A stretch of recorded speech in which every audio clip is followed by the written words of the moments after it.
I would say just a little bit about the notion of fractals generally, because this word has been tossed about here much, and it's important to understand it.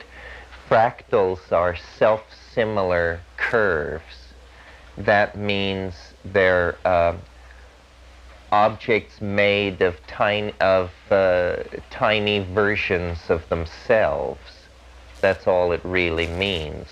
And they can be quite simple mathematical objects, such as a circle. The curve of a circle is curved in the same way, no matter how large or small a portion of it you look at. It has this fractal quality. But most fractals are very complex. A common example of a fractal in nature is a fern or a feather. You must have noticed how a fern is made up of little fern-like structures, which are made up of still smaller fern-like structures coming off a vein. And some ferns have 4 or 5 levels of these little ferns declining. Until fairly recently, these kind of curves, which were really discovered and described in the late 19th century, were pretty much ignored. They were called pathological curves. The reason being that it was felt that their mathematics was so complicated that their end states couldn't be calculated, and so they were called pathological. What this all changed with the invention of computers, because there are not problems so complicated that computers can't solve them. So suddenly the pathological curves, which before had been very hard to visualize at all, it became possible to create animated computer graphic movies of these things. And what was amazing about them was some families of these curves had looked like river deltas, nerve branchings, tree lines, coastlines, island chains. There was an astonishing tendency for some families of these curves to look like natural objects. And at first nobody knew exactly what to do with this. IBM has programs that produce endless landscapes. You just fly above snow-capped mountain ranges with alpine lakes, and then lower altitude areas with river-cut uplands, and then more mountains and more lakes and more deserts and more rivers, and it just goes on. And it's being created from a few lines of computer code in a raster scanning graphics system. And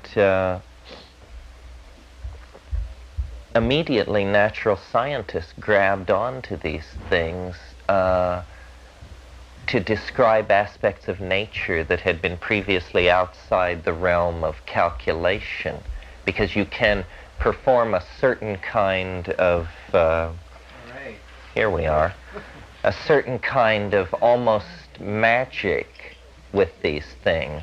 As an example of how it works, once at Ojai Foundation, we were on a pilgrimage at Point Sol, which is a huge beach near Vandenberg Air Force Base. And it runs for miles with the long, low sand dunes coming in. And I was walking on this beach, and it was swept clean. I mean, it was virtually, there was nothing on it. And I came upon a heavy black pebble. And I noticed this heavy black pebble sitting there with a little pattern around it. It had obviously been deposited by the incoming tide. And I kept walking along this beach. And after about a while, I came upon an identical black pebble, just like the first one. And then I had a stroke of insight, or the Logos tapped me on the shoulder, and I decided I would perform an experiment. And I at the second black pebble, I turned and retraced my steps, and I counted my steps until I had returned to the first black pebble. It was like 723 steps. And so then I continued walking, and 730 steps later, there was an identical third black pebble sitting on the beach. Well, if I had had some credulous person with me, I'm sure I could have won big money by this method. But what is happening is not mysterious at all. It's that the sea rolling into this huge bay represents a very large unresolved set of equations for chaos and turbulence. And it sorts itself out in such a way that there are hierarchical patterns of movement and force in the tide, such that every 725 steps, give or take 5 steps, the equation solves itself in such a way to deposit a black rock on the beach. Well, this verges on almost natural magic or something. And what it allows in the hands of modelers, cybernetic modelers, is the possibility that very, very complex natural systems, such as the drainage of river basins, the energy economy of a rainforest, or something like that, will be found to resolve itself into rather simple kinds of mathematically describable objects. Now, the thing to notice about fractals is the way they do their magic is they are nested, the same set of perturbations or the same set of value changes are nested again and again into each other on many, many levels. And so that what is implied if we say that there's a fractal description of the rainforest, and there's a fractal description of river systems, and there's a fractal description of the coastline of the continents, what that implies is that there therefore must be a fractal in which all of those fractals are somehow subsets, and that the planet itself is some kind of fractal object. Well, to my mind,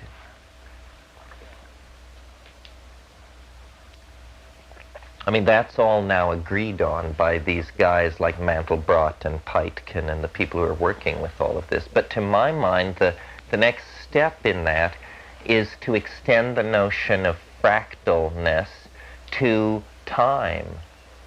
And so one of the things that I want you to notice about time wave zero is perhaps whether it is quote-unquote true or not, the way in which it uses fractals to describe phase transitions in a temporal medium implies to me that this method has great promise, whether the values that I've plugged into it are true or not.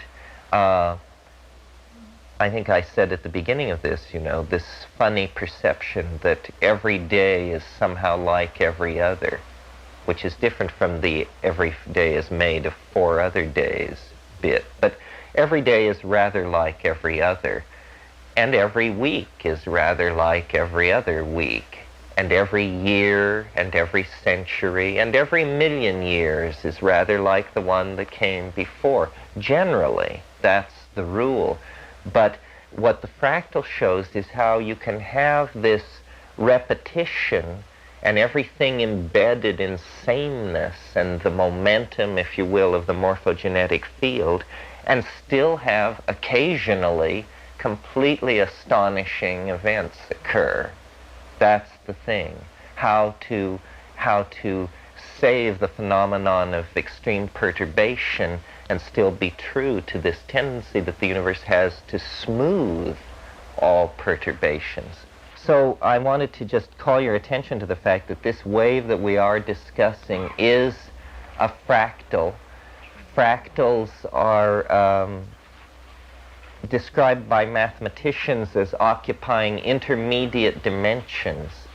What's another name for them is space-filling curves. Did you say it's a fraction of a dimension? Yes, that if you ask what is the dimension of the fractal, you will be given a number between 1 and 2, like 1.365.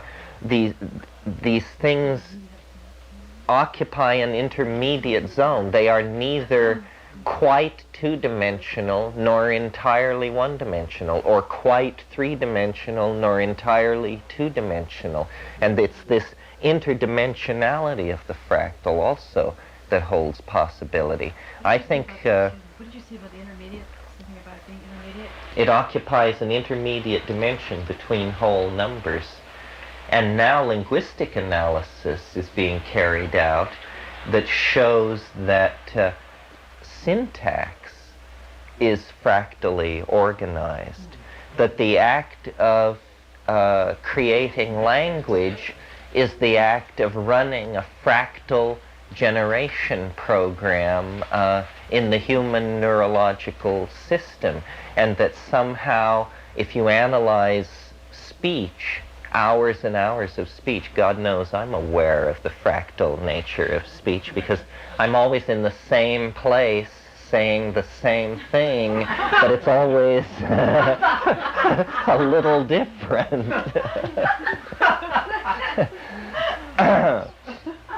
Well, anyway, the fractal thing, if you've not heard of it before, you heard it here first.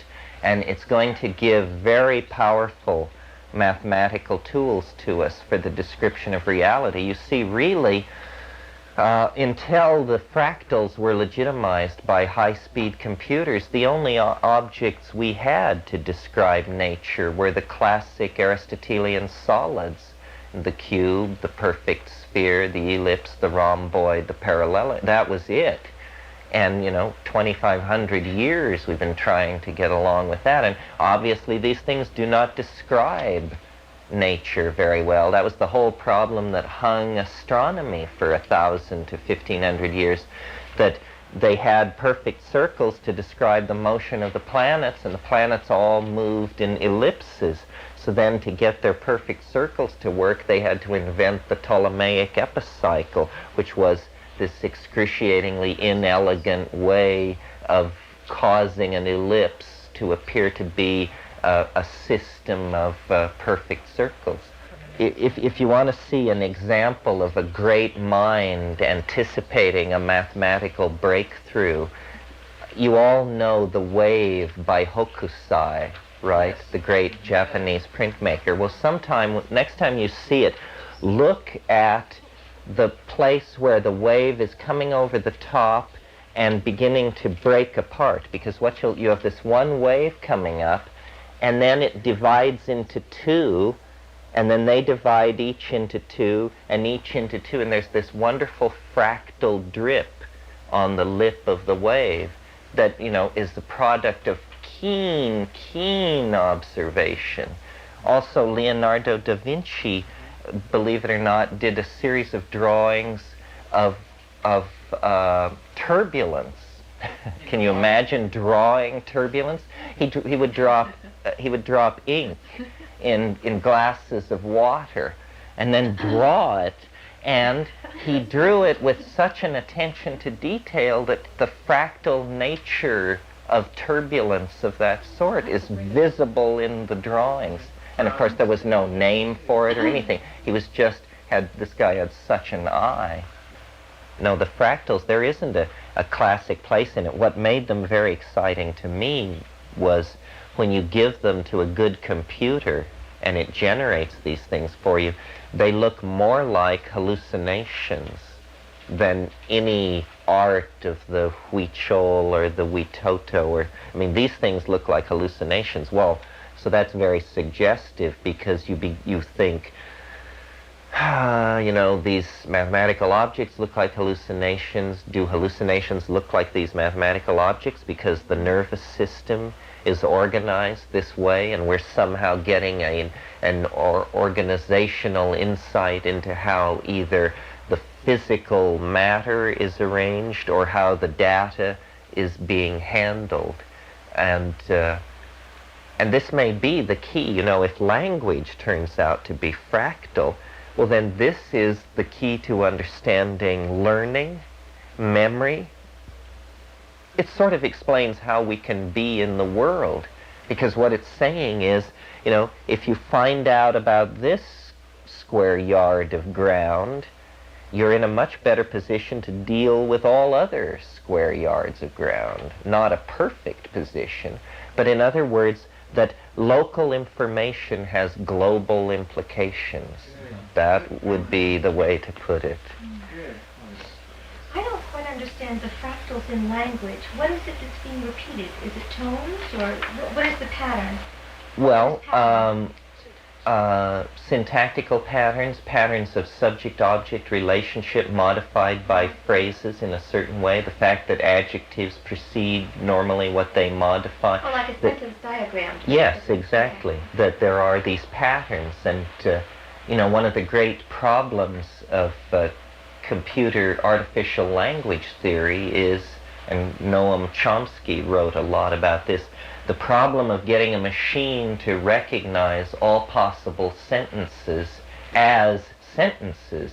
We seem to have, we do this quite naturally. I mean, every day, if you live with exciting people, you hear sentences which were probably never before spoken in the history of the world, and yet you immediately understand that this is a sentence. But getting a machine to achieve this kind of linguistic closure is very difficult. Now, with the parallel processing machines and fractal analysis of language, they think they're going to get it. But what we may, pardon me? Who knows about that?